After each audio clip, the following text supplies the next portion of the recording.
On today's episode of Locked On MLB, we are going to cover a lot of ground from Chicago to Seattle to Taiwan. Does that make any sense to you?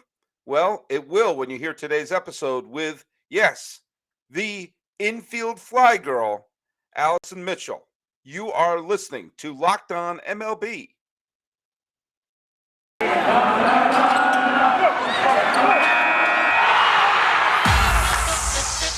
You are Locked On MLB. Your daily MLB podcast. Part of the Locked On Podcast Network. Your team every day.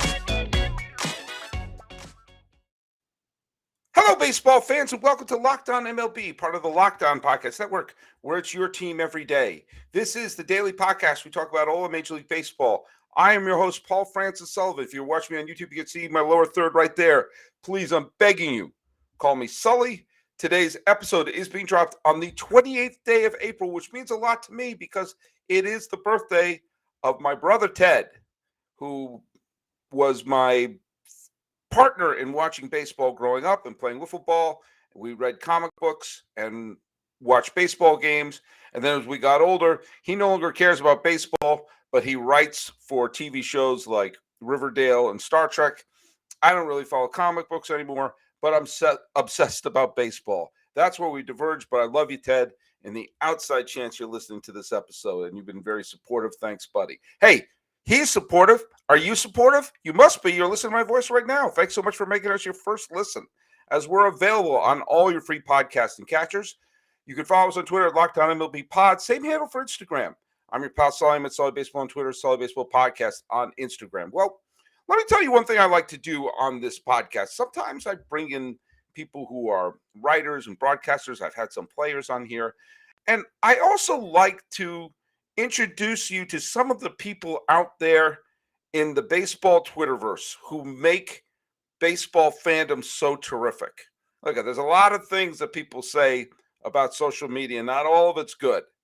But one thing that is great is it allows us to connect with some people who love this game and love this game sometimes in a unique way. It is a huge sandbox to play in. And one of the people who I have discovered on social media is a fan by the name of Alyson Mitchell, who calls herself the Infield Fly Girl on Twitter. And she has become one of my absolute favorite follows in all of baseball.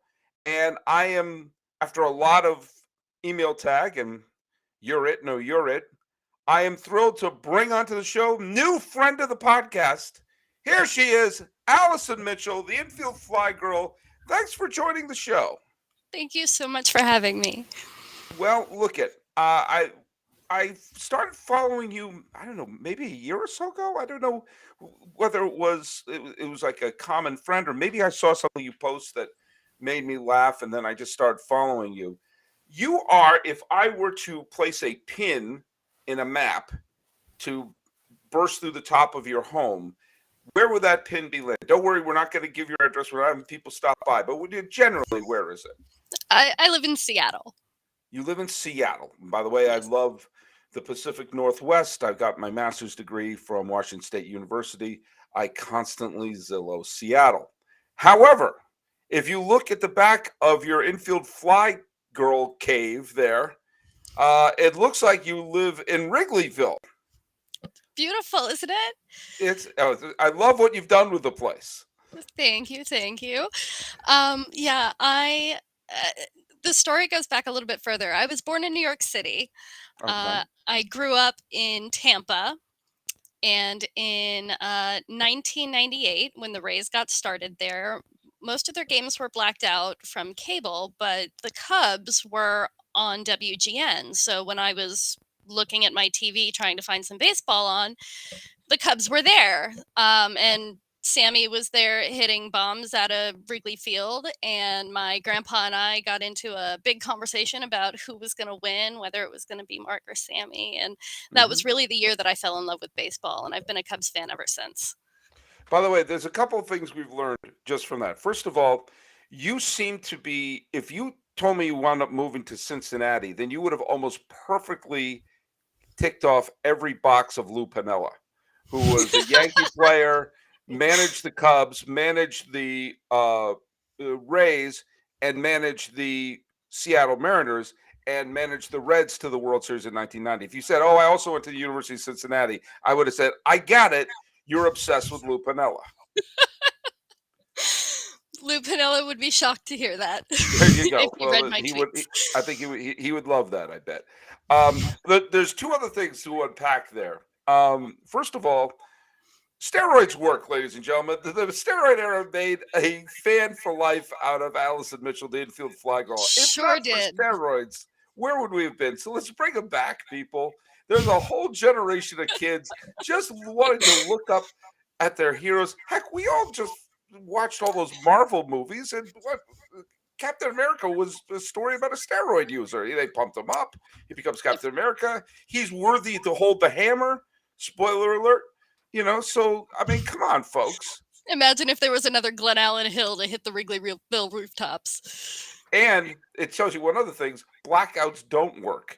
You had someone in Tampa drooling to be a Rays fan or drooling to be a baseball fan. And because of blackouts, you became a Cubs fan, even though there was an empty stadium a short drive from where you were. Yep. My American League team for until I moved to Seattle and became a lifelong, extremely devoted Seattle Mariners fan. My American League team was the Blue Jays. I lived just a little bit closer to the Dunedin ballpark, and Okay. I like grew up going to those minor league games. So All right. So, okay, I was about to say, I'm trying to pin down your fandom here. I just love baseball. Oh, I know that. That's why I follow your site. Where were you born in the city? Staten Island. Staten Island. Okay. Mm-hmm. Yeah, my two boys were born in Manhattan, but we moved when they were 2 months old. So they don't, I'm sure they could, have that street cred. Hey, I'm from Manhattan. Oh. Yeah, when you were 2 months old, you were. All right. So first of all, let's just talk a little bit right now. As we're recording this, pulling back the curtain a little bit. We're recording this on Wednesday night, the 27th. And I can't lie to you, Alyson. I feel a little bad because you're yapping with me as I'm here in the luxurious Lockdown MLB studios in Pasadena, California, overlooking the historic Rose Bowl. And the Cubs are in the bottom of the ninth tied. And yes, I'm sure on the TV right okay, here. I was about to say I have a feeling that there's more than one more than one monitor. You're like the woman in like Criminal Minds with all the computer screens in front of her. Like, I'm hacking into it. Like, I'm going into his bank account. Oh, he's coming through. I have GPS on. He's right around the corner. So you've got that. You're talking to me, but you're really watching. Riley facing Robertson right now, I believe. Yeah, just checking in here and there, making sure that the numbers are still right where they're supposed to be. Oh, that's watching the ticker and everything like that. And when you're trying to pay attention to something like at work or anything, and like, just come on. They've been at this inning a little too long. They've been Come on, wrap it up. Please, wrap it up. Wrap it up. By the way, I just want to say that there's so many people I know who were WGN fans and TBS fans because of the superstations that became the closest team they had. I'm a little older than you. When I was a teenager in the 80s, we moved from Massachusetts to California, and I remained a loyal Red Sox fan while living in the San Francisco Bay Area. And in the 80s, that was hard to follow your team because there was no internet, and all the press was local. So you had to wait the next day to see the box scores of your team. And one of the great joys we had was there was a place called Max in Palo Alto, which was a newsstand. And every Sunday they got the Boston Sunday Globe. And so my father and I would go up and we'd get the Boston Globe and we'd read all the Boston writers that we were so used to. But you had to make the effort. I could very easily have just said, nah, screw it, I'm a Giants fan now. But having the superstation there, opened up, and of course the Superstation mixed with Sammy Sosa, and it was magical. That was a magical time. Absolutely electric. Um, my goodness, just I so much of that year was me and my grandfather sitting at the kitchen table, talking about it and catching the games after school and all of that. And It, I assume something just happened with the Cubs, so that you caught your eye up there oh too. no, just sort of searching for words there. I No, just want to give it you was one. just such a special time. It was, I remember just during the McGuire Sosa chase, I Hmm. was doing stand-up comedy all the time in New York, and I was doing a show at the Gotham Comedy Club, and I Yeah. was in the basement of the bar, or in the kind of the green room they had downstairs, along with a comic named Dana Eagle, who's gone on to become pretty successful. And she was a good friend of mine, but she's not a big baseball fan, but she was transfixed at the TV there. Hmm. And while we were waiting for our sets, McGuire hit home run 62 and hugged Sosa, hugged Roger Maris, and the manager of the Hmm. comedy club basically burst into the green room and said, "Don't mention the McGuire homer when you go on stage," because he was afraid that everyone was going to leave the comedy club to try to go out and see the highlights, because this was Right, before everyone had their phones. So there was still, you could be blissfully cut out from the outside world. right. Uh, of which I'm thinking, well, you know what? If they've already paid the cover charge and the drinks, why do you really care if they came bursting out? So, but anyway, that was something. Steroids work, folks. Um, this current Cubs team, which is the first year after the Great Purge, uh, Yes. Blue well, Friday. yeah, I mean, I'm still a little miffed at that. I'm not a big Cub. I'm not a Cubs guy. I can't claim Mhm. to be. But like, really, Bryant couldn't be a Cub for life. I know it. Baez couldn't be a Cub for life, I really? wanted Javi to be a Cub forever. Yeah. I wanted to watch Javi on his retirement day put one last ball in the left field basket as he like hobbled around the bases at 45 years old. You know what I mean? Like I wanted that. And yeah, I don't think I'll ever quite forgive them for making that not happen. I mean, I could understand. Like, look at, I get that it's a business, and I get that they don't want to have happen to what happened with the Philadelphia Phillies when they kept that core together and they kept doing victory lap after victory lap to the point where they had no trade value. There's somewhere in between. Let's let's torch the team Yeah. when they were still in contention in June. They were in first place in June, and we all saw like what the Cardinals did towards the end to Yep. sneak in and become a wild card team, and keep one of those, just one of them. That, I mean, Yeah. I thought, like, flip a coin between Bryant and Baez. You of course are more emotionally attached to this, so you went with Baez. Either one of them's got to be that, you know that That that guy. That right, like that we don't connective tissue. we don't have our Ryan Sandberg yet. But you would think the team that won the World Series would have someone there Yeah. for life, like Buster Posey became with the Giants before he retired. Yep. Like Votto has with the Reds, and he hasn't even won a ring. The It only just, ones the only ones left are Kyle Hendricks, Jason Hayward, and Wilson Contreras. wow. And that's not who you thought it was going to be. I mean, you know what? When Bryant signed with the Rockies over the Mhm. offseason, I know there were some people who thought like it was just he was just signing, chasing the dollar bills. And I'm thinking, yeah, because why not? The Cubs kept him in the minor leagues to manipulate his service time. And the Yep. first second, this is a guy who delivered an MVP, Yep. a World Series title. And if that's not and for let's just be honest, and not call him a small market, low budget team. Yeah. And You could say he, that. if that doesn't merit a, hey, you get a lifelong contract, or at Yeah. least a 10-year, at least What to play your some does? So of course he's got. I would go for the money too. Heck, I'll go to Colorado, inflate my stats, and Yep, cash a multi-million-dollar check for the next decade. It's good work if you can get it. absolutely.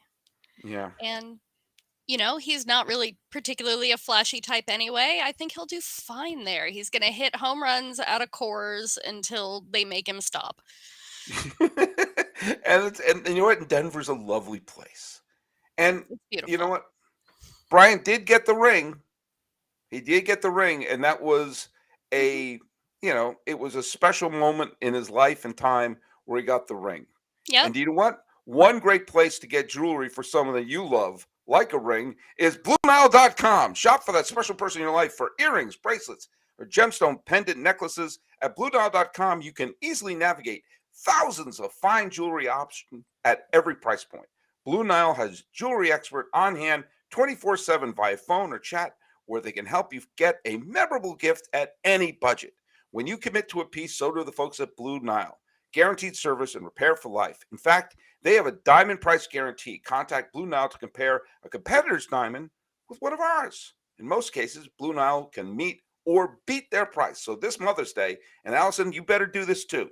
This Mother's Day, give Ma something she will treasure forever with fine jewelry from BlueNile.com. And Locked On MLB listeners can get $50 off of any $500 or more purchase. This podcast exclusive is only good through Mother's Day. Use promo code Locked On. That's code Locked On. Plus, every order is insured, ships for free, and arrives in discreet packaging that won't give away what's inside. Shop stress-free and find your forever piece. Go to BlueNile.com today. Now, Allison, I don't know if you've ever heard of Built Bars, but Built Bars are the best tasting protein bars out there. Have you ever had one?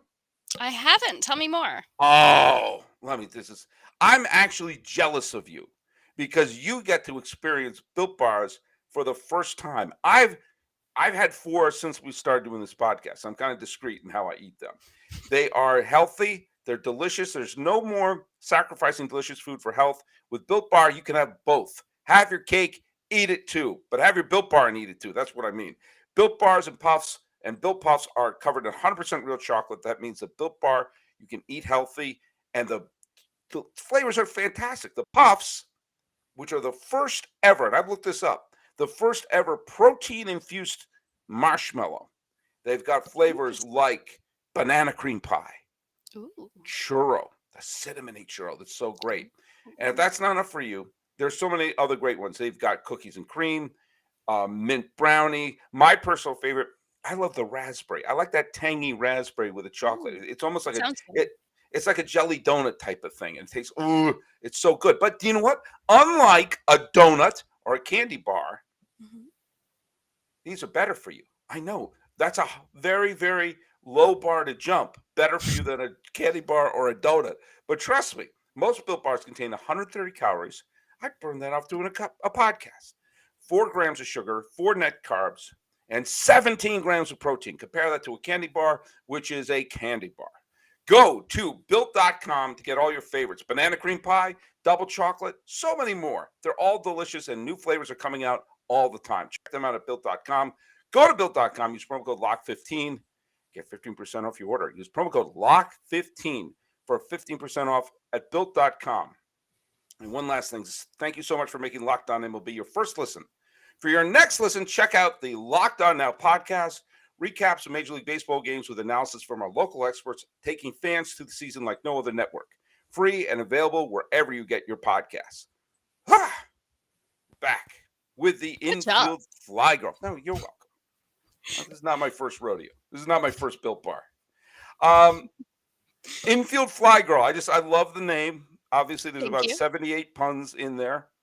Um, and so we're trying to pin down your sports fandom. Okay. Okay. From Staten Island, Hmm. go down to Yep. My Tampa. dad loved me enough not to make me a Mets fan. There you go. See, there you go.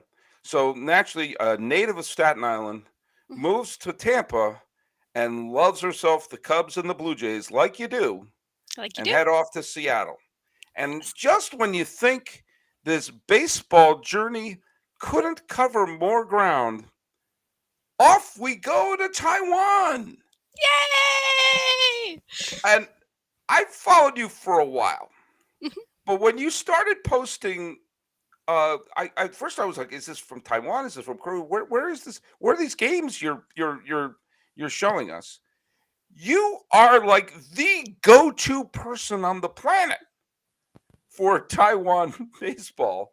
Um, how did that happen, and what should we be looking for there? Uh, so glad you asked. Back in 2020, when quarantine first, like, Mhm, we were in hard lockdown, MLB was shut down at spring training, sports were gone, and it, like the world had stopped and everything was sad, and we didn't have baseball, and it was baseball time, and it was awful. mhm. And Taiwan had done an incredible job of keeping the number of COVID cases down, and they were able to restart their season with their players playing in a bubble. Mhm. And my now dear friend, Richard Wong, who uh, has some history working with the CPBL, and he works with the WBSC now, he had this fantastic idea to broadcast the CPBL games over Twitter for free in English. I remember, didn't Jason Benetti of the White Sox do some of this too? Like, wasn't he one of the announcers? And Jessica Mendoza, like, there was a couple of like big name major league announcers who did that. Yeah, after Taiwan had gotten started, the KBO started up. Oh, that's KBO is right. a little bit of a bigger organization. They've got more Mhm. money. They got picked up by ESPN. That's So what that I'm was, sorry. That's what I was yeah, thinking of. Yes. I'm sorry. yeah. I got the two leagues mixed up. I apologize. Oh no, it's fine. Yeah, there was some awesome English commentary going on for both of those Mhm, fantastic leagues. I am a big follower of global baseball to begin with. I love, mhm. the World Baseball Classic, I think, is my favorite thing that happens in baseball ever. I watched the 2019 Premier 12. That was my first time staying up all night to watch baseball. But in 2020, when all that was going on, those live English broadcasts were happening at, like, they happen at 3 in the morning my time over Right. here in the Pacific Northwest. I was working nights at the time, in a home for kids with developmental disabilities. So I was mostly there at night in case they woke up and needed help, or, I helped get them ready for school in the morning and stuff like that. But most of the night was pretty chill. So I had a lot of time to sit around and read and study stuff. And then there was baseball on. And so then I started reading and studying the CPBL. And now I'm on my third season with the league, and pretty much it's just never stopped. Well, that's fantastic. And I mean, I confess I watched some of the games that were played because, I'm slightly addicted to baseball. And Relatable. I got a little tired of watching Tiger King. Mhm. But for me, the my great escape was, I mean, I've been working on for a few years now this book about the 1972 postseason. So I watched the entire 1972 postseason, the ALCS, the NLCS, and the World That's awesome. Series. And even though I knew what happened, I just enjoy. I love watching.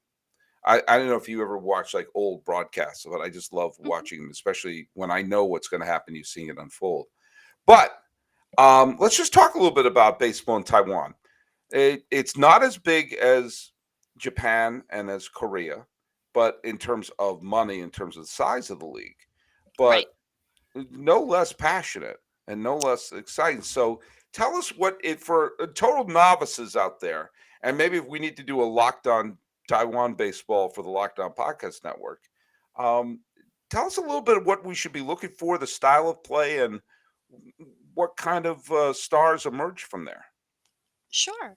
Uh, well, when you first attend a CPBL game, you'll take a seat and the cheerleaders will come out and dance. Uh, so that'll get you Those are started. not the words I thought were going to come out of your mouth at that point in that order. Okay. So they have cheerleaders. All right. You have my attention. Yes, every team has a, troop of cheerleaders that are, like K-pop dancers. They're fantastic. They're just like they're these really great dancers. They have awesome choreography, and then like they perform throughout the entire game. Every player has a cheer song that's personalized just for them. Okay. And the entire time that they are up at bat, the entire crowd is encouraged to come in and join in to encourage this player to get a hit or hit a home run or whatever he's really good at. Um, So they'll instead of sing a his walk-up song. song, they have a walk-up dance troupe. Yeah, they have a troop of cheerleaders who are teaching the entire crowd how to do their particular dance. You're And amazing. that song will follow them. If they go and play with the national team, then when the crowd is there, cheering them on at the Premier 12 or, one of those events, the whole crowd will still know their cheer and that'll go on, during the game there. And it's that hometown support. It's this like beautiful part of this baseball culture is these cheer songs and the way that that crowd interacts with the team that way. Well, okay, I'm going to ask you a question that may make me sound really, really dumb. Mhm. Where are they cheering? Are they on top The of the dugout? I mean, Yeah, it seems like if being on the field would be a pretty not safe place to be, especially if they're have their backs turned to the play. yeah, A lot of foul balls could hit them. yeah. They actually they have the backs of the dugouts fenced off, Okay, and there's netting there, so the girls are all nice and safe. Uh, and they're on there on top of the dugouts. My team, the Rakuten Monkeys, they have like platforms built into the dugout, so like the girls can stand on there and it'll raise up and down. It's really cool. They make a whole big production of it.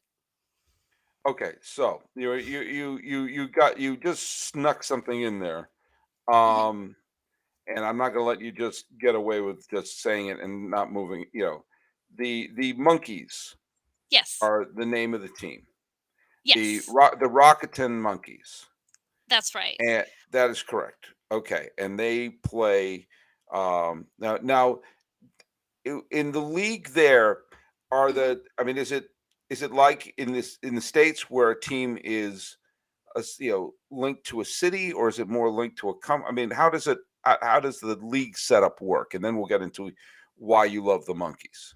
Sure, it's a great question. So there are currently 5 teams. Uh, they have home stadiums in cities all over the islands. So Hmm. the Monkeys play in Taoyuan, and the Guardians play in Xinjiang, and the Uni Lions are in Tainan. Brothers are in Taichung, and the Weichuan Dragons are in Tianmu. Um, so there's that. There will be a 6th team starting soon. They'll be from Kaohsiung in the south, and they'll be called the Great Hawks or the Hawks or something like that, run by the Taiwan Steel Group. So that gets to why they're named what they are. Okay. Um, so, like in Japan and Korea, the teams are owned by a corporation. They act Hmm. sort of like the marketing arm of these corporations. So they're effectively really fun advertising. I mean, there's a 7-Eleven is the name of one of them. Yes, the That's Uni President 7-Eleven Lions. So Uni just President is rolls like a right off the food tongue. It just conglomerate. rolls right off the tongue. Yeah, we call them the Uni Lions. The And then Uni they Lion. have that like across their jerseys is just Uni Lions. Wow. Okay. So, because again, this just shows you what an ignorant American I am. I'm Mhm. not that familiar with how large Taiwan is physically. Yeah, You know, it, I love the fact that I grew up in Florida because I can feel this on a spiritual level. It is about the size and about the population and about the climate of Florida minus the panhandle. okay. And as someone who spent a lot of time in the Space Coast, I've got a good idea. So it's Yeah, almost like so like imagine if Florida had a mountain range going up the middle, okay, and that's that's Taiwan interesting. pretty much. Okay, well then, and then the that makes more sense to me than the splitting of parts of some of these ballparks would Mhm. not be too different from how the Grapefruit League is. When you have all the like you said, Dunedin. When I was in the Space Coast, there was a team called the Manatees that played in Vieira. There's Mhm. Vero Beach was very close by. And there's you know, what is it? Sarasota has a team like that. They're kind of spread up and down there. And Winter, I'm not sure if Winter even has a team anymore, but they certainly did for a while.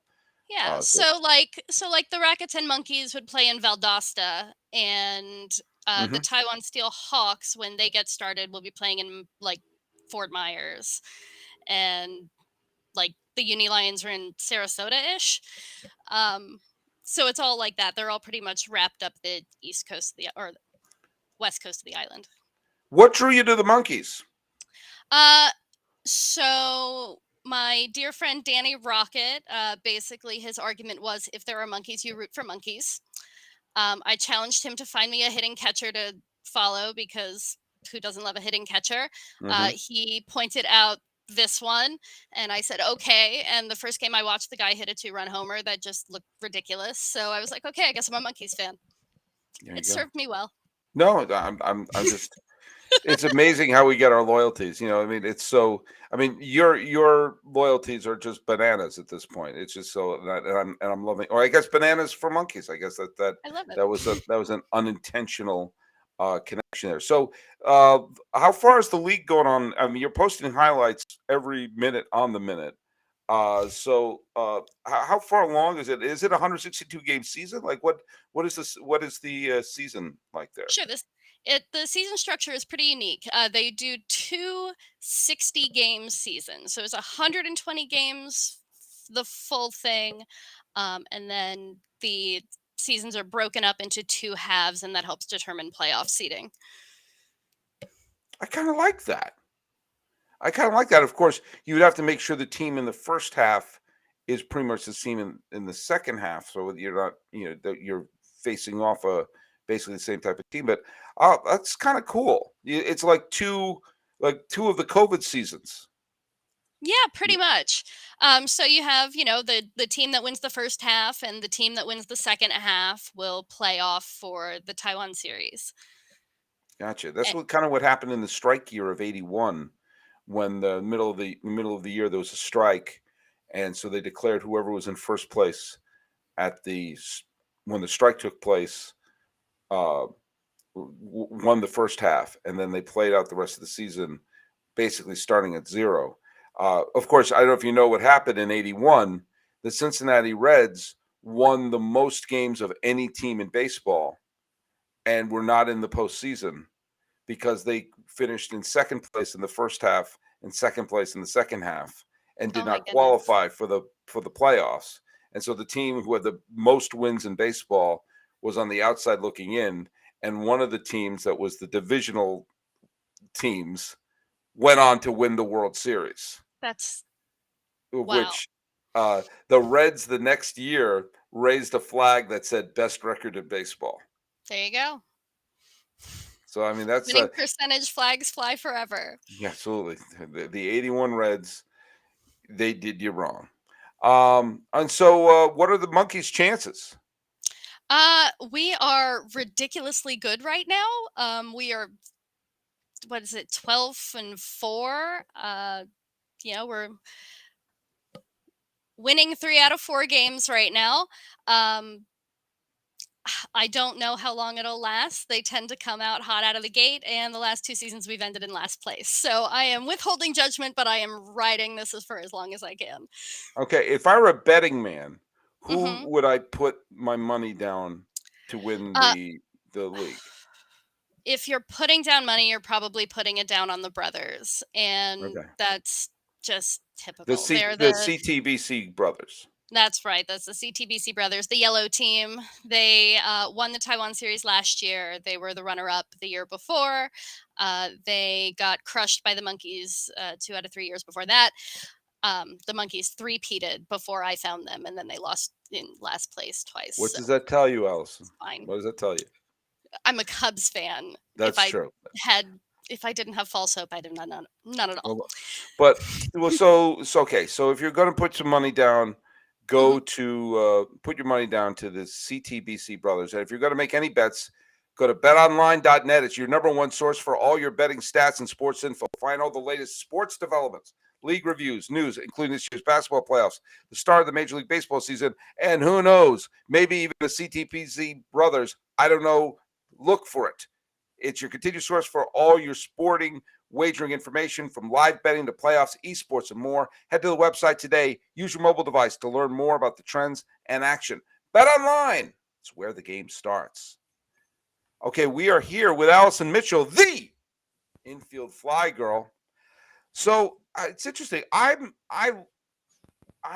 resisted the World Baseball Classic the first bunch of years because I really only cared about Major League Baseball, and I didn't want to see my players get hurt in a spring training game. What I wish happened, and I'm going to throw this out here because Mhm. it does have a tremendous value of raising baseball awareness in countries where where it should grow. And I'm convinced there's someone in like Uzbekistan or East Timor or Bangladesh or somewhere who has the most incredible curveball in the history of baseball and would win 30 games. And so we got to find that person. Got to. Um, my way of dealing with, because you're never going to get major leaguers treating the World Baseball Classic as anything more than a fun variation on spring training. You're never going to see a pitcher want to stay in the game 9 innings. You're never going to see, you know, like that's never going to happen. It's not like when the NHL players go to the Olympics. Right. They go full out. Now, Yeah. here's what this would be the one thing I would change of the World Baseball Classic. I'm going to throw it. I mean, you could hate this idea, but this is why I have you on here. You got a great baseball mind, and I dig having baseball minds on here. I say you do this. You don't have major leaguers playing the World Baseball Classic, okay? They're taking care of business in spring training. You have all the players from the teams from around the world, and obviously Cuba is going to be putting together a team that could be a major league squad. Obviously, you're going to have players from Japan and Korea who could very well be major leaguers and everything like that. And all these other countries are throwing in there. And the United States has like the best amateur players or college players or whatever, kind of like the way they used to do with hockey and basketball. And you have the tournament, you have the championship, people are waving flags and everything. And at the end, you have a special draft that the players involved in it, like the MLB can, like, there's like a 3 round draft. And so you've been watching it and you're seeing, oh, there's this player from this team, this player from that team. Mhm. And you have like not a full, like, 10, 15 rounds, just 3 rounds where the best players get drafted into organizations. And who knows, maybe they may flounder in Dunedin and never see the light of day, or they may turn out to be that diamond in the rough that would never have been seen unless they had this great tournament. And I think that's kind of like how the bowl season leads into the NFL draft, and you've seen them play at that high level. The NBA draft comes after the Final Four and everything. You see them play at that high level. And there you've seen these players play at a high level. And then you could say, yeah, that's that dude from the Taiwan team who had made that great catch and da da da da da. Thoughts? Um, on the surface of it, it's a complicated question. Mhm. Uh, Well, I mean, I just, and for everyone, it's I threw that. I let the record Mhm. show. I So threw that at Allison with zero preparation. It's something I had thought of in the past, and I wanted to have your Mhm. take on it as someone who follows international baseball a lot more than I do. I love the idea of an international showcase tournament. Um, I don't know that the I don't know that that's the best way to go about it. I feel like it assumes that Team USA is automatically the best. They're currently fifth in the WBSC's baseball I would rankings. think Team Dominican or Team Cuba would be the best, quite frankly. Right now, it's Japan, Taiwan, Hmm. I believe, then Korea, then Dominican Republic. Okay. But it's a points-based system, and Japan has had a lot of time to collect points. They're not going to be unseated anytime soon. All right. I'm just throwing it. Mhm. Um, I'm just throwing it at anything to sort of it's gain some attention to it and Mhm. raise the profile for it. I mean, It I'd be all sounds for it. fun. I love international tournament. I like to see each I like to see each different team, the different ways each one of them plays, the way they interact with each other, the different team chemistries they each have, how they go about a game. In late innings, is this guy even like got a prayer of bunting, or Mhm. like all of these different things. I think once you start taking like one person from over here, one person from over there, and just sticking them out on a ball field, they're not really a team. They don't know each other. I don't know that any of them are going to be showcased at their best. Right. It might be a fun exhibition, but putting them in that situation and then trying to say that they're being competitive against a Team USA that may know each other, and at least be able to communicate, it's a little bit different. It's spitballing. I have very, Yeah. very little power. I mean, I'm trying to sell some built bars here, but I'm Yeah, just no, I don't mean to like just no, no, tear no, it no. down as if that is. It's a it's something that I was Mhm. very much poo-pooing the WBC when it began, mainly because Bud Selig thought of it, and Bud I Selig I thought I of can anything. totally empathize with that. Absolutely. But as the years have gone by, and I see that there's, as I said, it's a huge sandbox. We all can enjoy. I mean, you are the living epitome of how big this sandbox is that you can enjoy minor league ball, major league ball, national league ball, American league ball, all the way across the into Taiwan. There's lots of different ways to enjoy it. I just trying to think of something, anything that raises what's at stake. I mean, that's what I love about the Olympic hockey. I'm not even a huge hockey fan, but I'll always watch Olympic hockey because those are the best players in the world, and they want to win that gold medal. There's no ifs, ands, or buts about it. And so maybe seeing these players play all out, knowing this could be a ticket to the majors or whatever. I don't know. I'm just throwing stuff out there. It's really interesting to think about. And I'm always here for more baseball, however we make it happen. Well, let's just talk a little bit. The everyone listening to this now knows that the Cubs did indeed win. Contreras got a double, and Wisdom, was it Wisdom who got the? Am I looking at the wrong thing here? Um Patrick Wisdom hit a home run in extra innings to give the Cubs they double up the world champion Braves in extra innings, 6-3. Some of the games that have gone final. The battle for Texas Soul ended up with the Astros defeating the Texas Rangers. Christian Javier got the win in there, 4-3. Your first place Minnesota Twins, the only team in the American League Central with a winning record, and it Amazing. was Ryan shut out former Twin Pineda. Max Kepler hit a pair of home runs. Twins wound up winning that 5-0. A strange event happened between the Red Sox and the Blue Jays today. The game ended, and the Red Sox had more runs than the Blue Jays, which technically means the Red Sox won that game.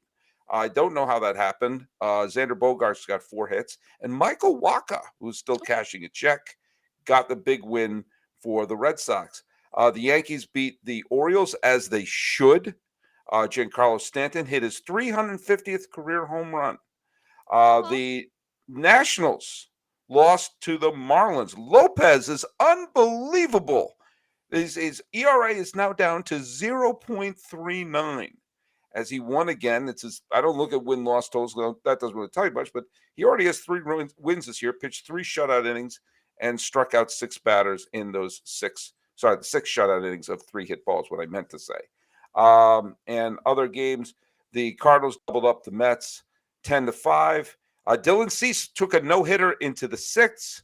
oh The wow. Royals tied it up, but the White Sox came back to win that game 7-3. The Brewers topped the Pirates. It's going to be a long year in Pittsburgh, folks. The Padres defeated the Reds, who I think are now officially eliminated from the National League Central, as they've And yet dropped. not the worst team in baseball worldwide.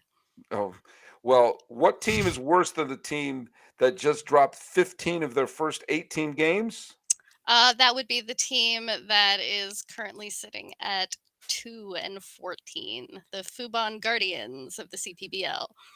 Well, I would love to see the Reds play the Guardians, and not the Cleveland Guardians, but the Fupon Guardians. And by the way, two games are still in progress right now. The Angels, Taylor Ward hit a grand slam. Mike Trout's heating up. The Angels are beating up on those Guardians, and the Angels are looking really good.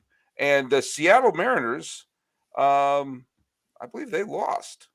Did they lose today? I thought I saw that was a final. Hmm. Yeah, they lost to the Rays, Oh, three to yeah, two. that happens. And the Phillies defeated the Rockies.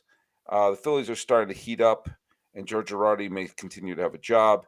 And as we're recording this right now, the A's are up on the Giants in the battle for the Bay, 1-0.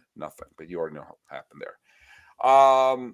Hey, Alyson Mitchell, this was Sir, great. This was fun. This so was, fun. and just so everyone knows, the first time that Alice and I actually talked to each other was recording this very podcast. It's true. Well, we've been Twitter friends for a long time, but now here we are, the Infield Fly Girl and Sully Baseball uniting. In my Follow Friday dump, I can move you from baseball site to friend of the podcast, which is So I believe, honored. it's a promotion. Um, Allison, where can people follow you? You can follow me on Twitter and Instagram, I guess. I don't post there very often. Twitter is my place. At Infield Fly Girl, no I in girl. Okay. And trust me, if you like baseball, it's just look at we never met each other, and that became one of my go-to feeds to check on Twitter all the time. That's why I wanted to have you on the podcast. So this was really fun, and I'd love to have you back on again, especially as the seasons continue on both sides of the Pacific Ocean. Absolutely. If you are at all interested in watching happy baseball players awkwardly dance with cheerleaders after a home win, follow me. Folks, if that's not going to get a follow, I don't know what will. Um, Meanwhile, you can follow this show at Lockdown MLB Pods on Twitter. Same handle for Instagram. I'm your pal Sully. I'm at Sully Baseball on Twitter and Sully Baseball Podcast on Instagram. Bopping around between Tampa, Dunedin, Wrigley, Seattle, and the island of Taiwan with the real, genuine Infield Fly Girl, Alyson Mitchell. This has been Lockdown MLB for my brother's birthday, April 28th, 2022. I'm your host, Paul Francis Sullivan. Please call me Sully. And I am Infield Fly Girl. Jayo. And I will not call you Sully.